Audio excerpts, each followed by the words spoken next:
ángel que le viene a decir dónde está una llave que usted necesita para ser bendecido. Gracias, Dios.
Y es así.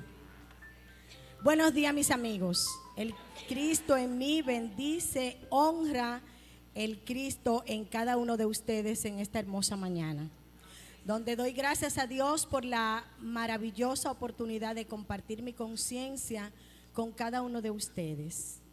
Y como le decía Tati, tenemos hoy un mensaje que yo catalogo de tabú, porque no todos los ministros de Unity se atreven a hablar del diezmo.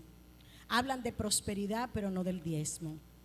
Y esta mañana yo quiero compartir con ustedes la bendición que tuve en esa temporada de abril, donde pasé 4 días con la que nosotros hemos catalogado la gurú del prosperidad del movimiento Unity, la reverenda Edwin Gaines.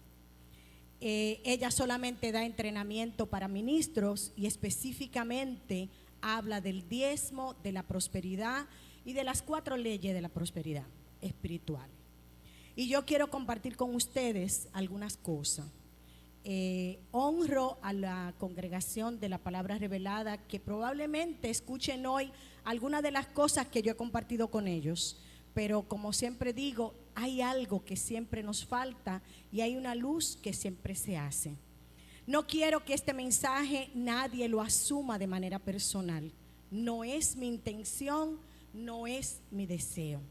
Sencillamente quiero recordar cosas para mí, porque siempre les he dicho que cuando yo hablo de lo que yo necesito, de lo que yo requiero, y comparto con ustedes eso. Recordar cosas que están escritas en nuestro corazón y que hoy vamos a refrescar. No le voy a decir nada nuevo, todo lo que voy a decir ya ustedes lo saben, solamente se lo voy a refrescar. A mis compañeros ministros también le voy a compartir cosas de esa, porque muchas veces se nos olvida que como ministro tenemos la obligación de decirle, como decía nuestro querido Samuel Acosta, a nuestros congregantes no lo que ellos quieren escuchar, sino lo que ellos necesitan escuchar. Ese fue nuestro compromiso cuando nosotros dijimos sí para servirle a Dios. Así que espero que este mensaje, como les decía, no toque a nadie de manera personal, o sea, no lo asuma de manera personal.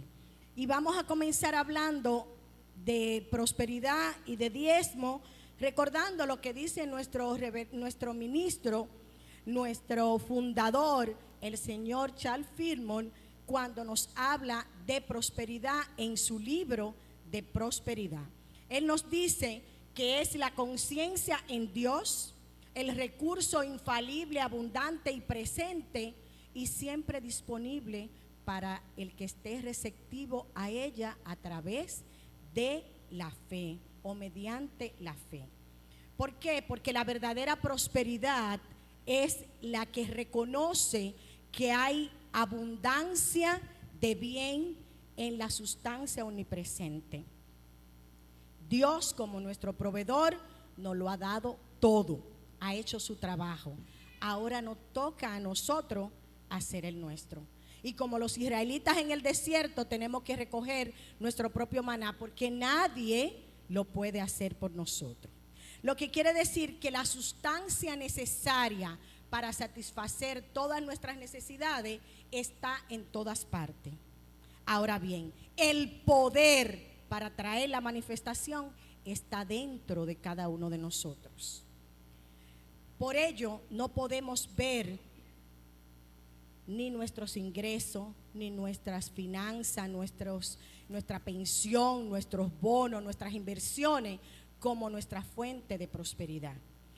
Muchos canales, una sola fuente.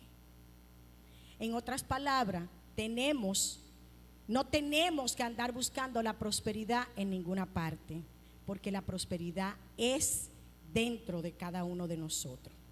Y eso nos lo confirma Mateo 6, 10, 20, cuando nos dice: no hagáis tesoros en la tierra de la manifestación, sino en el cielo de nuestra mente. Confirmándonos entonces que la prosperidad no es abundancia de dinero, sino de cosas beneficiosas y favorables. El dinero es solamente un instrumento al servicio de cada uno de nosotros. Nosotros hemos oído mucho que el Padre le ha placido daros el reino, ¿cierto? Pero no todos hemos decidido aceptar ese reino. Y a cambio de eso hemos creado la pobreza, que no es otra cosa que nuestra indiferencia a ese reino que el Padre le ha placido darnos.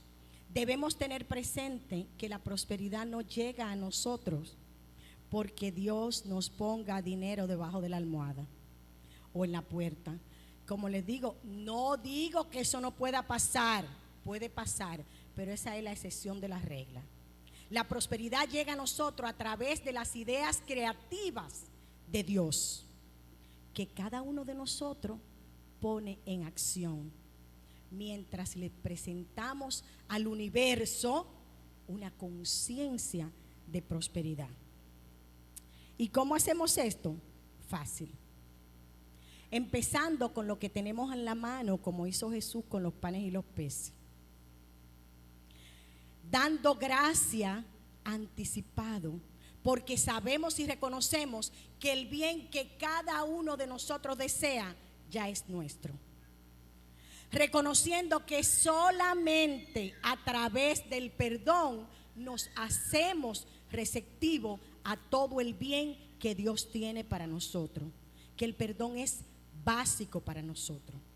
Y recordando que la llave de la prosperidad es saber que esta no llega cuando nosotros tenemos más dinero, sino cuando damos más, cuando ponemos en práctica la ley de dar y recibir, cuando damos más de nuestros talentos, de nuestros tesoros, de nuestro tiempo, de nuestros recursos, de nuestras habilidades. Y cuando hablamos de dar y hablamos de recibir, no podemos dejar de mencionar los diezmos y las ofrendas. Y para hablar de los diezmos y las ofrendas, lo primero que tenemos que hacer es buscar lo que a nosotros nos interesa, lo que dice nuestro cofundador, el señor Charles Fillmore, en nuestro libro de prosperidad acerca del diezmo. Y Tati lo va a leer para nosotros. Charles Fillmore en su libro de prosperidad nos dice: el diezmo está basado en una ley que no puede fallar y establece un método a dar. Trae a la conciencia un sentido de orden divino que se manifiesta en nuestra vida externa y en nuestros asuntos, como mayor eficiencia y prosperidad. Es la manera más segura que se haya encontrado para demostrar la abundancia, porque es la propia ley de Dios y su manera de dar. De gracias recibiste, dad de gracias. Mateo 10, 8 y 6 son la luz. Y también nuestro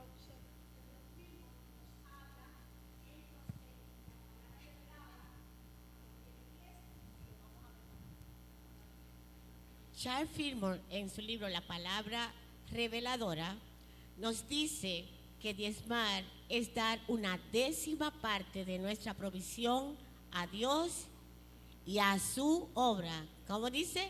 A Dios y a su obra.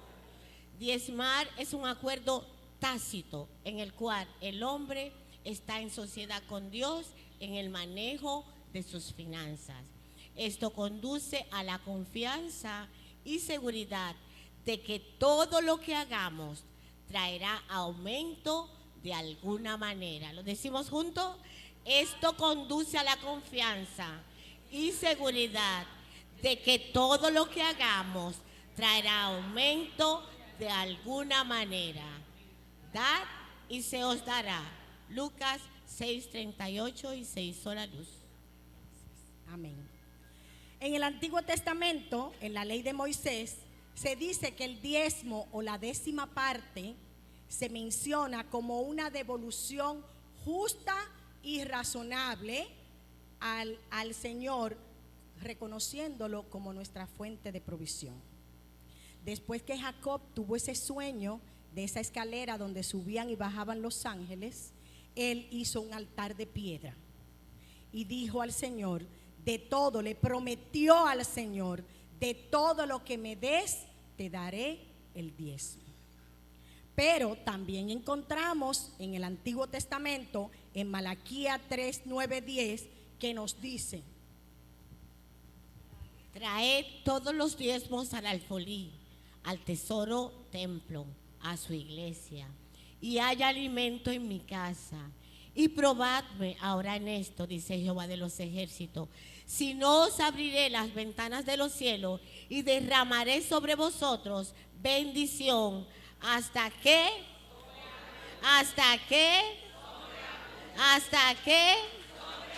gracias Dios. Quiere decir entonces, y a mí me gusta mucho la más antigua que dice: traed íntegros los diezmos al alfolí. Lo que quiere decir que hay mucha gente que dice que el diezmo es asunto del Antiguo Testamento. Pero para esa gente que dice que el diezmo es asunto del Antiguo Testamento, yo le tengo una sorpresa, y es la cita del Nuevo Testamento, 2 de Corintios 9, 6, 8, que nos dice: lo que sembramos cosechamos. 2 de Corintios 9, 7. Cada uno dé como propuso en su corazón, no con tristeza ni por necesidad, porque Dios ama. Y eso sí lo sabemos los de Unity, porque Dios ama. Gracias Dios. Y sabemos que el que siembra escasamente, escasamente cosecha. Y hay una parte que dice: poderoso es Dios para hacer que abunde en vosotros toda gracia, a fin de que teniendo siempre vamos a tener.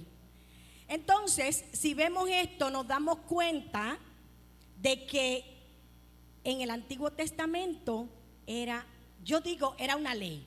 Yo digo que el Antiguo Testamento era ley y el Nuevo Testamento era ley, pero la ley del amor.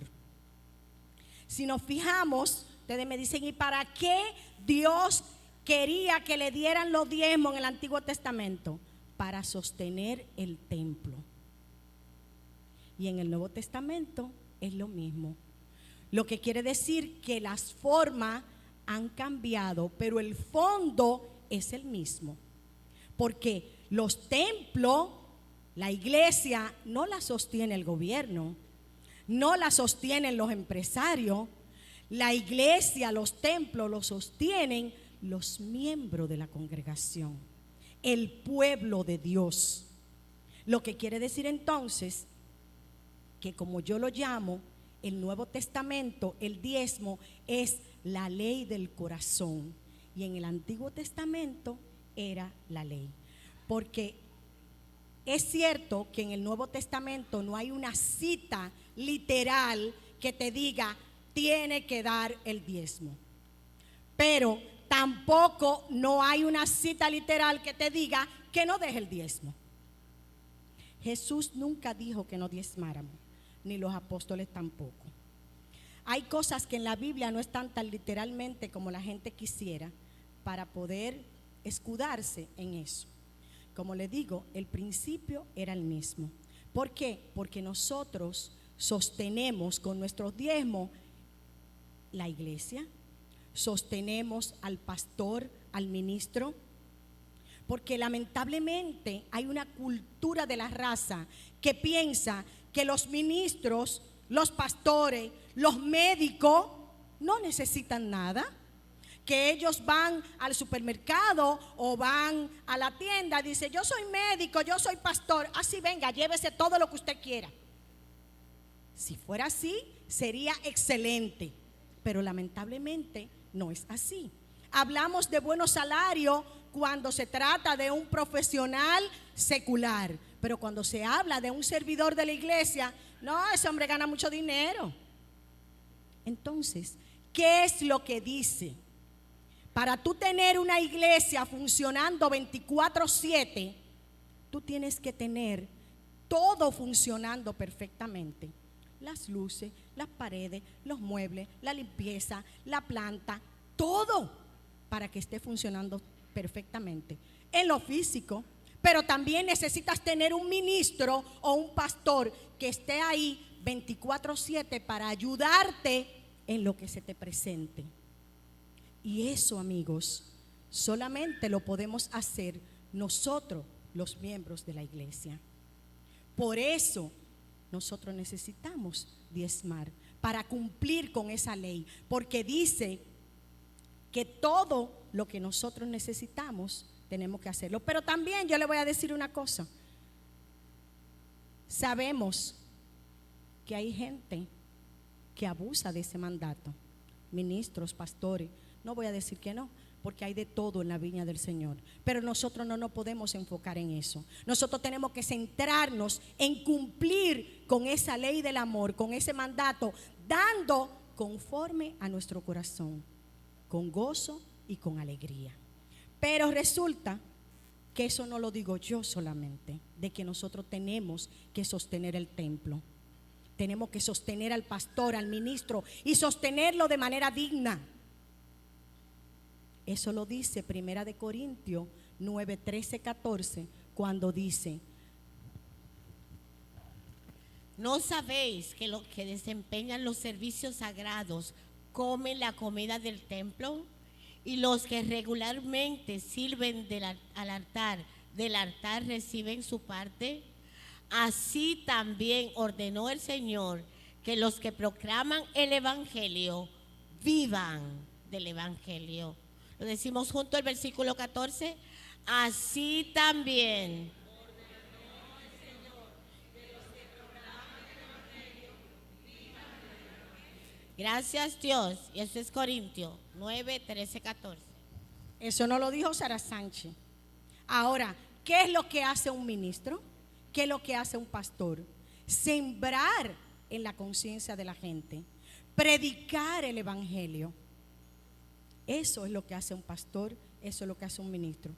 Y como les decía, hay personas que exageran esa nota, pero nosotros no nos podemos enfocar en eso. Nosotros tenemos que cumplir con esa ley y reconocer a Dios como la fuente de nuestra provisión. No condenarlo ni juzgarlo. El que no lo cumple, el que abusa de eso, responderá conforme a eso. Nosotros vamos a responder conforme a eso. No juzgar y no condenar, para que no seamos condenados ni juzgados. Hay mucha gente que se atreve a decir que Jesús no diezmó.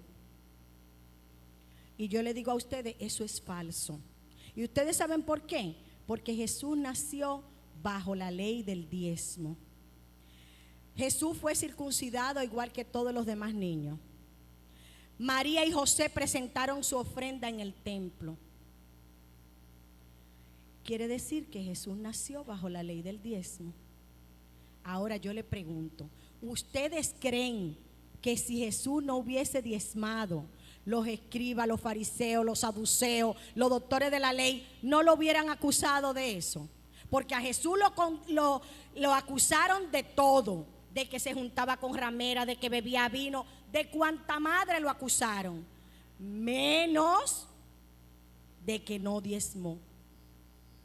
Entonces quiere decir que Jesús no solamente no diezmaba, sino que pagó sus impuestos. Ustedes se acuerdan cuando le fueron a cobrar, que él dijo: pagar impuestos yo, relajando, y después le dijo a Pedro: oye, ábrele la boca al pez y paga por ti y por mí. O sea que Jesús no solamente diezmaba, sino que también pagaba sus impuestos. Y también dijo: dar a César lo que es de César y a Dios lo que es de Dios. ¿Y qué es lo que es de Dios? ¿Qué es lo que es de Dios? Se lo voy a dejar de tarea, investíguenlo. La gran promesa de la prosperidad es que busquemos primeramente el reino de Dios y su justicia, y todo lo demás va a llegar por añadidura. Y el modo más sencillo, y nos lo dijo nuestro cofundador, el señor Fillmore, el modo más sencillo de encontrar el reino de Dios y su justicia es diezmando. Ponernos a tono con el tesoro de Dios, poner a Dios primero. Y ya nosotros dijimos, por definición, que el diezmo es la contribución libre, voluntaria y regular del 10% del ingreso de una persona. ¿A dónde? A donde usted recibe sustento espiritual. Y dije regular, porque muchas veces decimos: sí, yo diezmo cuando estoy de humor. Si estoy contenta como están dando los servicios en la iglesia, ese día yo diezmo. Y si no, no voy a diezmar nada, para que la reverenda esté tirando tela, para que zarande en jipeta, para que la dinastía de las Sánchez se mantengan ahí. No, nosotros no podemos hacer eso. Nosotros tenemos que cumplir con nuestra ley. Cuando yo llegué a esta iglesia, entre paréntesis, yo vine con jipeta. O sea, no fue Unity que me dio jipeta. Y como yo le decía a Tati, cuando yo tomé la decisión de estudiar, porque recibí el llamado, la iglesia no me lo pagó. Yo hice préstamos para hacerme ministro. Y sirvo en el altar, y no necesariamente vivo del altar, porque el altar no da para que yo viva. Porque como yo decía, si todo el mundo diezmara, todos los congregantes de esta iglesia, estuviéramos mucho mejor, pudiéramos hacer muchas cosas, pero no todos diezman. ¿Y saben por qué? Porque muchas veces tienen miedo. Y cuando yo pienso en la metáfora que me recuerda, que me puede decir las bendiciones que tiene el diezmo, yo pienso en esa ventana de los cielos abriéndose y derramando una lluvia de oro de bendición sobre cada uno de nosotros. Y eso es lo que a nosotros nos estimula a seguir diezmando. ¿Y ustedes saben por qué? Porque nosotros vivimos en un mundo de abundancia.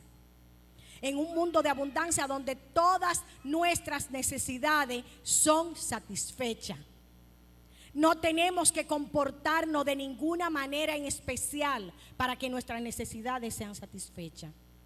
Todas nuestras necesidades son satisfechas. No es cómo, cuándo, ni quizás, ni tal vez. Siempre las necesidades de nosotros son satisfechas, porque vivimos en un mundo de abundancia. Solamente hay un requisito que nosotros tenemos que cumplir, que yo lo he llamado las 3C: creer, comprender y confiar. Si usted cree, si usted comprende y usted confía, usted no tiene estrés. Usted sabe que todas sus necesidades van a ser satisfechas, porque Dios no es hombre para mentir, ni hijo de hombre para arrepentirse. Y eso es una promesa. Porque yo le voy a decir algo. Si bien es cierto que el diezmo produce grandes bendiciones, que tiene beneficios divinos sobre cada uno de nosotros, no es menos cierto que no es algo que la gente haga regularmente de manera natural. ¿Ustedes saben por qué? Porque es el principio de prosperidad que más miedo produce. Por eso en el programa Creciendo en Prosperidad el reverendo Stretton dice que es el sapo grande. Y ustedes saben por qué tenemos esa resistencia: por el miedo a que no me alcance, por el miedo a que no tenga, porque estoy dando demasiado. Pero si estoy dando demasiado es porque estoy recibiendo demasiado. Entonces no se comprende. Pero yo digo que el tabú número uno, y lógicamente el descrédito también que tiene el diezmo, pero de eso no vamos a hablar hoy. Eso sería tema para otro servicio. Y aunque en las escrituras, en otra iglesia, claro, porque en esta no es. Aunque en las escrituras abundan las promesas acerca del diezmo, acerca de la aplicación de dar y recibir, nosotros no podemos diezmar porque vamos a recibir esas bendiciones. Tenemos que diezmar porque es lo justo, porque por el placer de dar, conforme a nuestro corazón. En Unity el diezmo no es obligatorio. Usted diezma si usted quiere. Ahora, si usted lo va a dar, délo conforme a su corazón, con alegría, con gozo. Y si no, no lo dé. Porque recuérdense que Dios prometió recompensa y prometió que íbamos a ser bendecidos cuando Él dijo: dad y se os dará. Léala.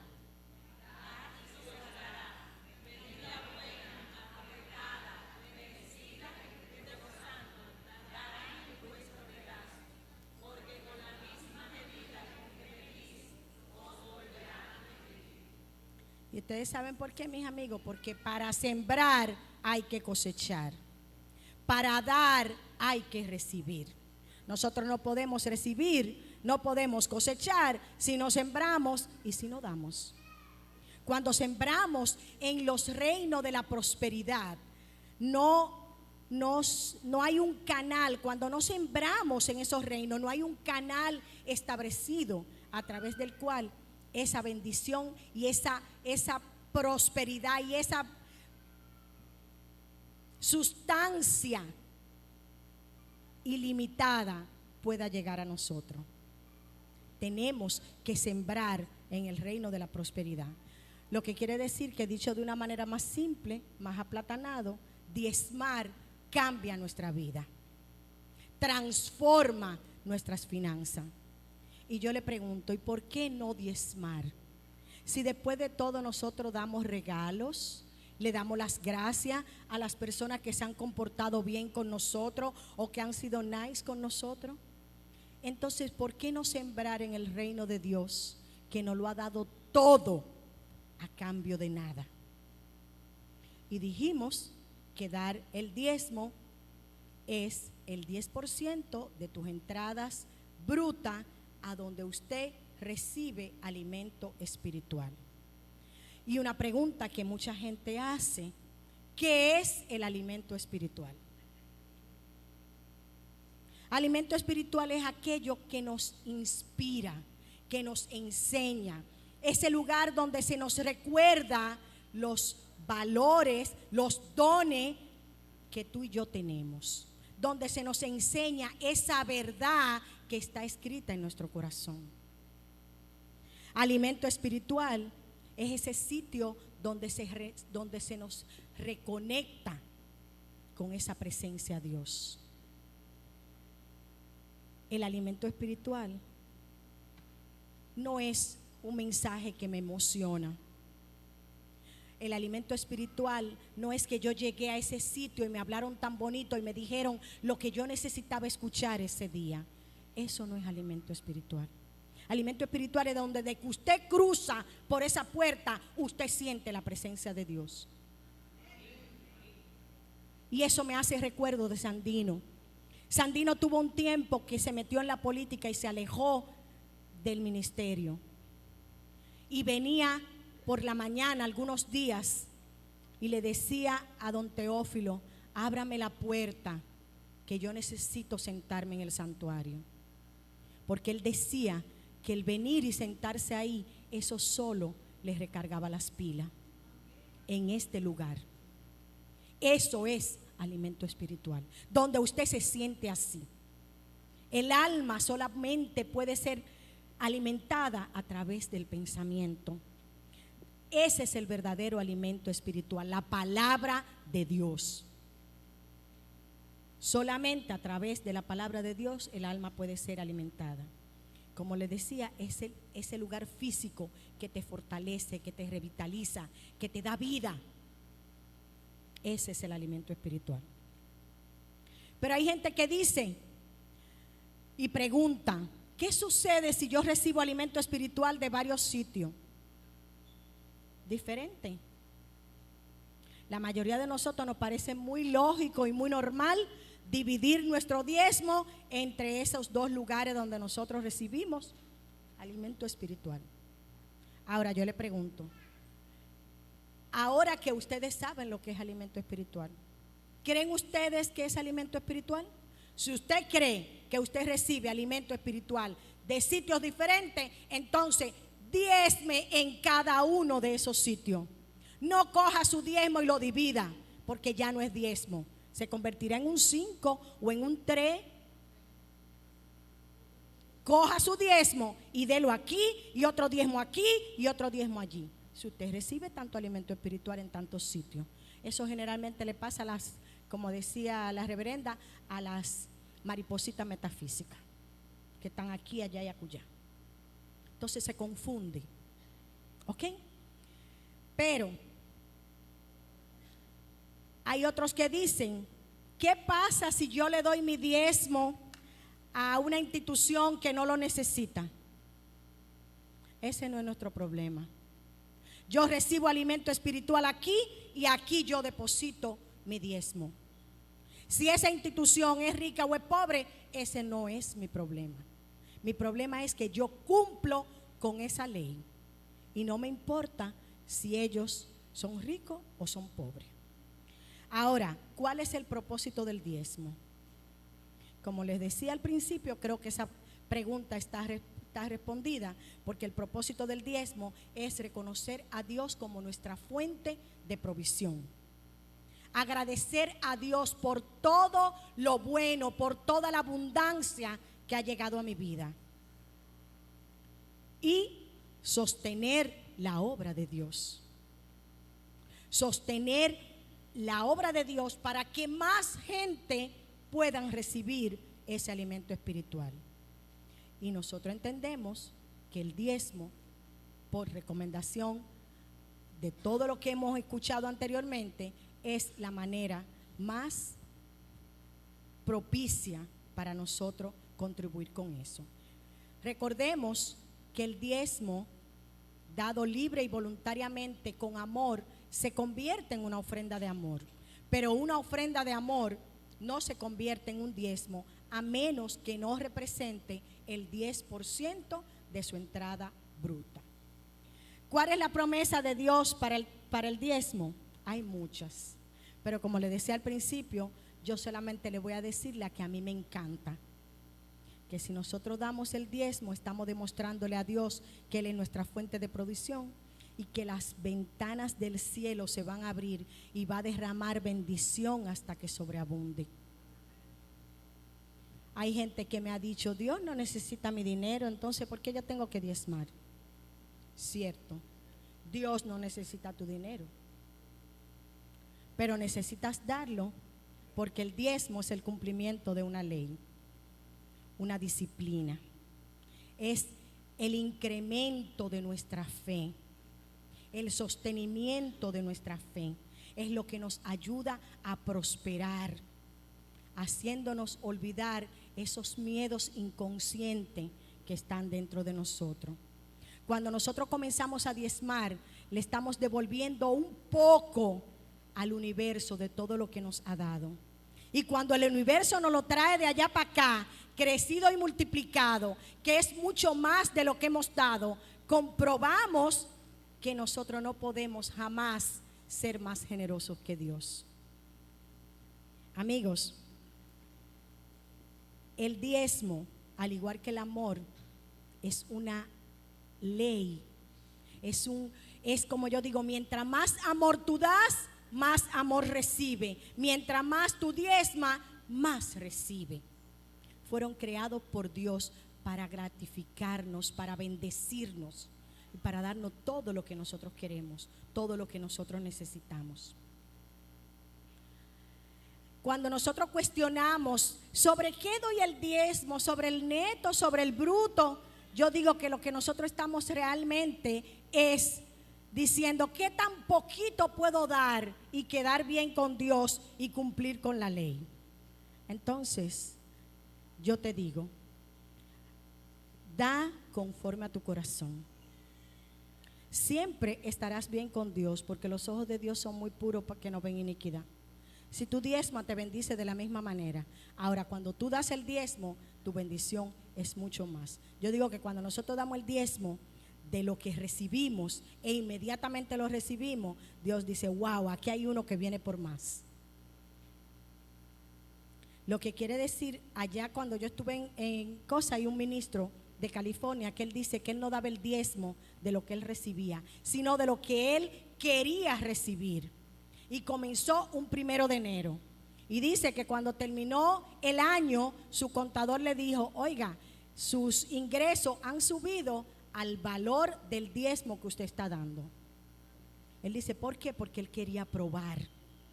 Y Dios te lo dice, pruébame. Vamos a probar a Dios. Ahora bien, si una persona tiene una pareja o tiene una familia y quiere diezmar, uno tiene que cumplir la ley de la manera en que usted la interpreta. Convérselo con su pareja. Si su pareja no está de acuerdo con que no quiere diezmar, que no quiere reconocer a Dios como su fuente de provisión, diezme usted de la parte que le corresponde. Y yo le aseguro que cuando vea las bendiciones, él se va a estimular para diezmar. Cuando doy el diezmo, tan pronto lo recibo. El diezmo no se coge prestado. El diezmo no se guarda. El diezmo se entrega inmediatamente. Usted recibe sus ingresos. Es posible escribir tus cheques antes de recibir tu diezmo para enviarlo tan pronto lo reciba o entregarlo tú personalmente. En el universo pasan siempre dos cosas. O hay congestión o hay circulación. Cuando usted retiene su diezmo, usted le está diciendo al universo, no me mande más que todavía no he podido gastar lo que tengo. Estoy pisando la manguera. Y usted mismo congestiona su provisión que viene de Dios. Doy el diezmo de mis ingresos. ¿O sobre qué? El diezmo, que es lo que a mucha gente no le gusta. El diezmo se da de tu salario, de tus inversiones, de tus préstamos, de tus jubilaciones, de tus bonos, de toda entrada económica que usted recibe, debe diezmar. Si realmente usted se ha comprometido a diezmar. Y délo con gozo y con amor. De todo lo económico, hasta de lo que usted se encuentra en la calle. Escríbalo, cómprese una libretica, como yo le decía a la gente de la palabra revelada, y anote ahí todo lo que usted tiene y dé el diezmo de todo eso que usted recibe, y se va a acordar de mí. ¿Tengo que decir algo con respecto al uso de mi diezmo? No. Usted sencillamente dice: recibí alimento espiritual de este sitio y en este sitio doy mi alimento espiritual. No tiene que decir: mire, reverenda, yo le voy a dar mi diezmo para que pinte esos ruedos que están muy feos. No. Ese es el privilegio de la reverenda y de su junta de directores. Usted da su diezmo. Ahora, si usted quiere que arreglen eso que está ahí, usted da un diezmo especial o da una ofrenda especial. Que dicho sea de paso, no está resuelto porque el señor que tiene que repararlo está en Bávaro haciendo trabajo y no hay forma. Y lo hice a propósito para que todos lo vieran. Exactamente. No sabemos cuánto va a costar, pero no crean que eso no la mortifica a ella. Todos los días me dice lo mismo. Llama a Rafael para que lo llame y lo presione. Eso necesita sostenimiento. Eso es parte del sostenimiento de un templo a través de los diezmos. Porque como todos sabemos, nosotros no necesitamos o no recibimos ninguna asignación de ningún sitio que no sea de esta amorosa congregación. Y por eso les decía al principio, no quiero que se lo asuman de manera personal. No debemos hacer ningún juicio moral acerca de cómo gastan el diezmo o de cómo usan el diezmo. Eso no es nuestro problema. Como le dije al principio, no nos enfoquemos en eso. Jesús, hay gente que dice: Jesús no enseñó nada sobre el diezmo. No tenía que hacerlo, porque como les dije al principio, Jesús nació bajo la ley del diezmo. Él dijo: no vine a abrogar la ley ni los profetas, sino a que se cumpla. Por tanto, no tenía que enseñar, porque esa era una ley. Lo único que él hizo fue que la puso con amor. Y todavía más, dijo en Mateo 23:23: ay de vosotros, escribas y fariseos, hipócritas, porque diezmáis la menta y el eneldo y el comino, y dejáis lo más importante de la ley, la justicia, la misericordia y la fe. En esa cita no hay ninguna parte en que Jesús estaba en contra del diezmo. Jesús lo que estaba diciendo es que no podían hacer una cosa y dejar la otra, que tenían que hacerlo, y le puso amor. Le dijo: den conforme a su corazón. Pero nunca dijo que no diezmáramos, en ningún momento, porque él había nacido bajo la ley del diezmo. ¿Cómo nos sobreponemos al temor de diezmar? Enfrentándolo. Solamente así nosotros podemos diezmar, enfrentando nuestros temores. No solamente al temor del diezmo, todos los temores. De la única manera que lo podemos vencer es enfrentándolo. Y sentarnos a esperar sin expectativa que las ventanas de los cielos se abran para que se derrame bendición sobre cada uno de nosotros. También podemos hablar con otra gente que diezma para permitir que esas conversaciones nos inspiren y nos fortalezcan, orando, meditando, estudiando, comprendiendo, creyendo y confiando. Nosotros no podemos, cuando nosotros decidimos que vamos a diezmar, tenemos que hacerlo cuando nosotros sintamos ese deseo de dar en nuestro corazón. Hasta que usted no se sienta listo para dar en su corazón, con alegría y con gozo, no dé ese diezmo. Hasta que usted no se sienta complacido de dar en la misma medida en que recibe, no diezme, porque le hace daño a usted y le hace daño a la institución a la que usted le da el diezmo.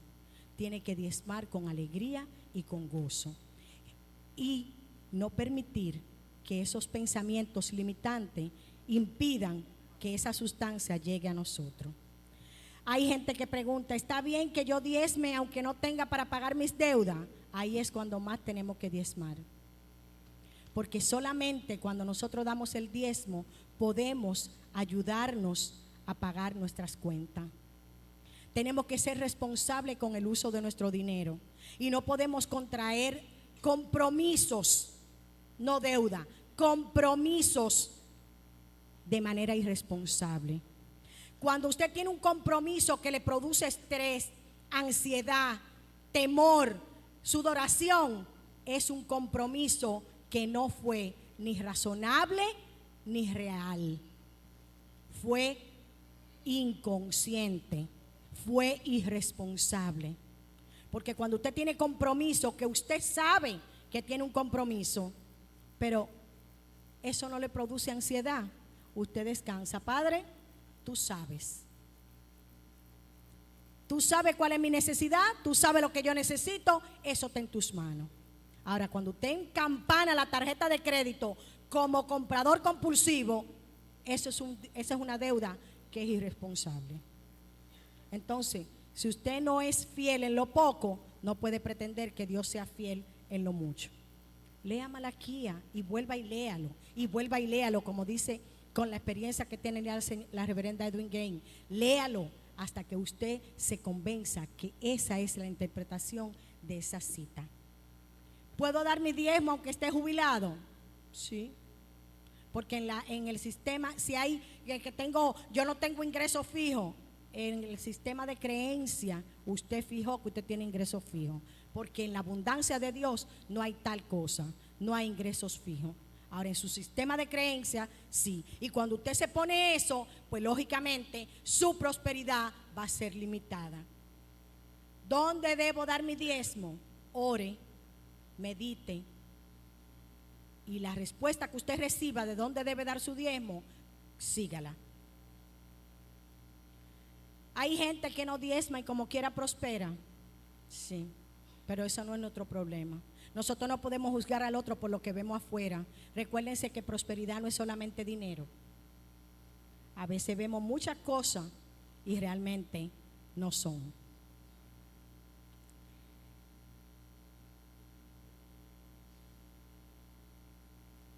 Hay una parte que yo creo que tengo que parar aquí porque realmente espero que me dé tiempo, pero no sé. ¿Qué es el dinero? Rafael nos habló el domingo pasado acerca del dinero. Muchos dicen que el dinero es un servicio diferido. Otros dicen que es energía y Rafael nos dio otras explicaciones. Pero el señor Fillmore nos dijo en la palabra reveladora lo que es el dinero. Charles Fillmore dijo, cree que el dinero es la materialización de la sustancia espiritual. Es el símbolo de la idea de prosperidad. Y como símbolo de la idea de prosperidad, el amor al dinero es lo que trae problemas. El dinero nos trae bendición a nosotros y a otros.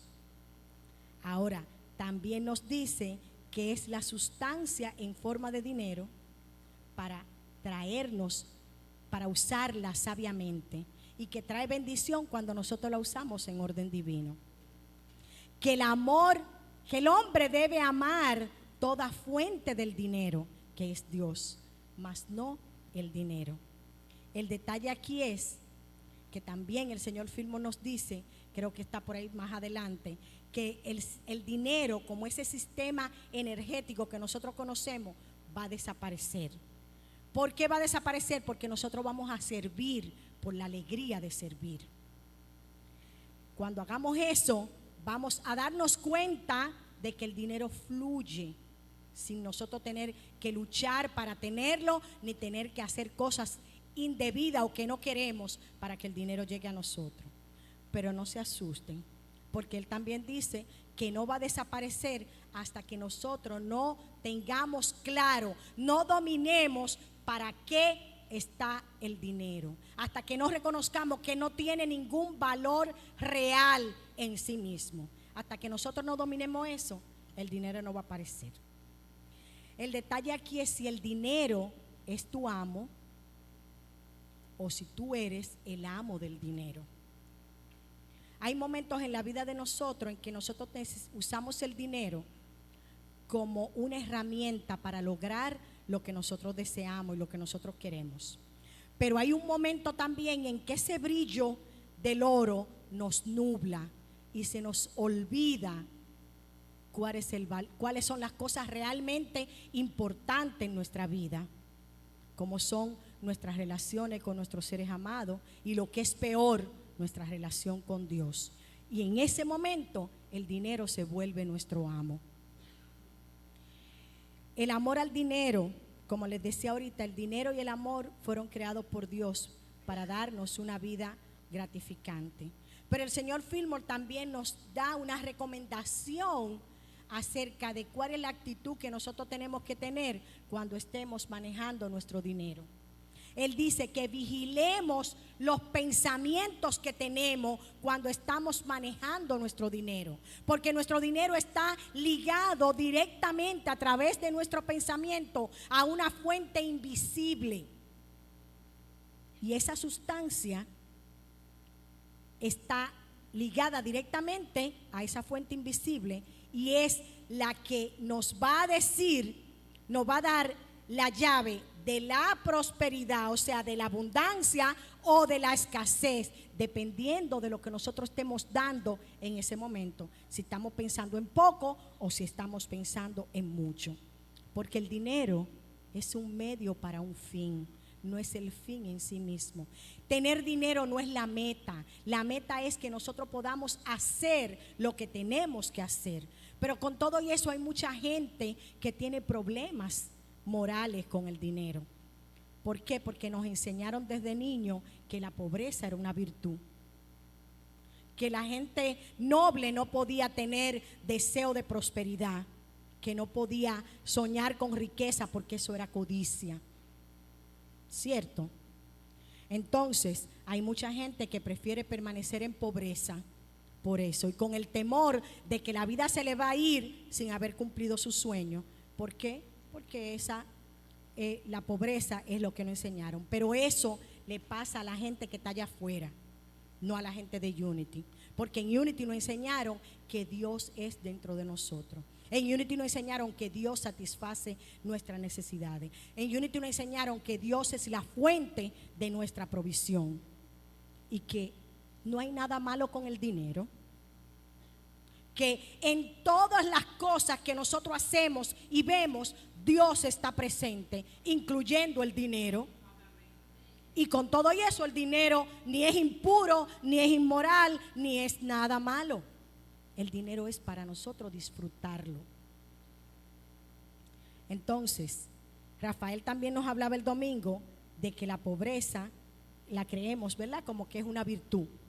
Pero yo le pregunto a ustedes, si la pobreza fuera una virtud, ¿por qué todas las iglesias y especialmente los políticos desean erradicarla? Son una de las metas de los gobiernos, erradicar la pobreza. Entonces, si la pobreza fuera una virtud, ¿por qué la quieren erradicar? Yo no he leído mucho la Biblia, pero yo no he visto en la Biblia ningún versículo que diga: te tienes que acostumbrar a vivir en pobreza, te tienes que acostumbrar a tener menos de lo que Dios quiere que tenga. Nunca lo he visto. Ahí está mi hermana que es experta en eso. Pero sin embargo, yo sí he visto y he leído en la Biblia que dice: es el placer de Dios darte tu reino. Vas a ser prosperado. Dad y se os dará. Todos los versículos que hemos visto. Entonces, cuando Él dijo: es el placer del Padre darte el reino, yo pienso que no solamente el reino de los cielos, está el reino de tener una vida de paz, de abundancia, de alegría, de prosperidad, de felicidad. Eso también es un reino aquí en la tierra. Ahora yo te pregunto, ¿cómo vives tú? ¿Tú vives reconociéndote como el Hijo de Dios, amado, creado a su imagen y semejanza, con abundancia, con un ser espiritual con posibilidades ilimitadas? Si usted no vive así, si usted no cree eso, entonces usted es pobre espiritualmente y va a tener una vida constante de limitación, de escasez y de pobreza. Cuando usted cree genuinamente que usted es un hijo de Dios con posibilidades ilimitadas, usted vive de acuerdo a eso. Pero hay gente que se atreve a decir que Jesús era pobre. Y eso es falso. Jesús no vivió en ningún sitio malo. Comía de lo mejor. Y se ponía un manto sin costura. Hagan un ejercicio. Piensen ustedes en la ropa que ustedes tienen puesta. ¿Cuánta costura tiene? ¿Se imaginan ustedes cuánto costaría hoy con todo y la tecnología hacer un vestido sin costura? ¿Y cuánto costaría? Y así debe haber costado que los centuriones decidieron, no, mira, no lo vamos a romper, vamos a rifarlo. Y así se atreven a decir que Jesús era pobre. Ok. Rafael nos decía el domingo también que no recibimos porque pedimos mal. Y eso es muy cierto. Y ustedes saben por qué, porque lo primero que tenemos que hacer es que no tenemos que pedir, tenemos que reclamar ese bien que es nuestro. Y eso nos lo dice nuestro cofundador, el señor Filmon. Y en segundo lugar, tenemos que aprender a reclamar. Hay una escritura que a mí me encanta, que dice, lo que pidan en mi nombre, yo lo haré, para que por el Hijo se muestre la gloria del Padre. Juan 14:13. A mí me parece maravillosa. ¿Y ustedes saben por qué? Porque Él dice, lo que pidan, lo que sea, no hay condición, no hay pero. Ay, no, porque a lo mejor si es buena idea, si le beneficia, si tú crees, quizás te lo doy. No, Él dice, pidan lo que quieran y yo se lo voy a dar. Y para mí es una promesa sin ningún tipo de filtro, sin ninguna condicionante. Lo que sea, yo lo haré en mi nombre. Ese Cristo que mora en cada uno de nosotros, que mora en nuestro interior, es el que nos lo va a dar. ¿Para qué? Para que se glorifique el Padre a través del Hijo. Y déjenme decirle, Dios no se glorifica ni en la pobreza, ni en la limitación, ni en la enfermedad, ni en la escasez. Dios se glorifica cuando tú te levantas y te elevas y reconoces que tú eres un hijo de Dios y reclamas ese bien que es tuyo por derecho de conciencia. Ahora bien, ¿quién tú eres o quién nosotros somos? Somos seres divinos. Somos los hijos de Dios. Somos seres espirituales que nos merecemos todo lo que el universo tiene para darnos. Y yo sé que muchas de las cosas que yo he dicho hoy probablemente a ustedes les resulte difícil, porque piensen que no es fácil transformar nuestra conciencia, transformar nuestro pensamiento, porque no han dicho lo contrario toda la vida. Pero yo te digo que sí se puede. Sí podemos transformar nuestra conciencia, sí podemos transformar nuestros pensamientos. ¿Cómo? Practicando la verdad que conocemos, nuestro quinto principio. ¿Que requiere tiempo? ¿Que requiere esfuerzo? Sí, muy cierto, pero no es difícil. Sí podemos. Tú puedes tener todo lo que tú quieras en tu vida. Tú puedes liberarte de la escasez, de los aprietos, de la falta de provisión, de la ansiedad, del temor. Tú puedes tener la vida feliz y próspera que tú quieras. Es solamente tu decisión. Es que te pongas en acción. Todo lo que tú quieres está en tus manos. Solamente te toca decidirlo. Mis amigos, mi deseo en esta mañana con este mensaje es hacernos conscientes a ustedes y a mí de que la prosperidad es parte de nuestro potencial divino, que el diezmo es parte de la bendición que Dios tiene para nosotros, que aparte de que es una ley espiritual, es una ley de amor, es un asunto del corazón, que como nos dijo Rafael el domingo, solamente tenemos que fluir en esa corriente de vida, en esa sustancia divina que es en nuestro interior, para reconectarnos con esa fuente, descubrir esas leyes espirituales que están a nuestra disposición, para que con esas herramientas nosotros podamos tener una vida próspera, una vida feliz, esa vida abundante que nos prometió el Maestro. Cuando dijo, vine para que tengan vida y la tengan en abundancia. Y finalmente, que ustedes puedan aceptar, que ustedes puedan reconocer que todos nosotros tenemos el derecho y el deber de vivir una vida próspera.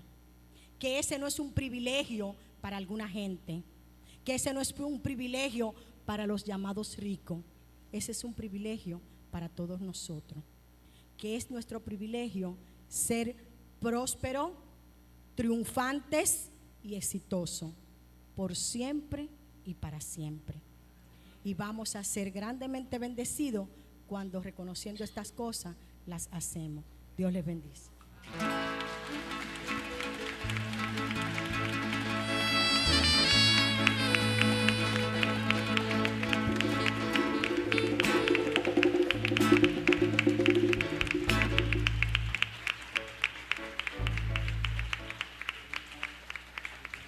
Gracias, Dios. Y llegó el momento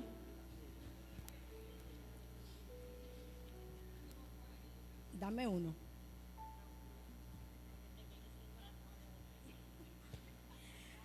Llegó el momento de tomar nuestras ofrendas y de bendecirla.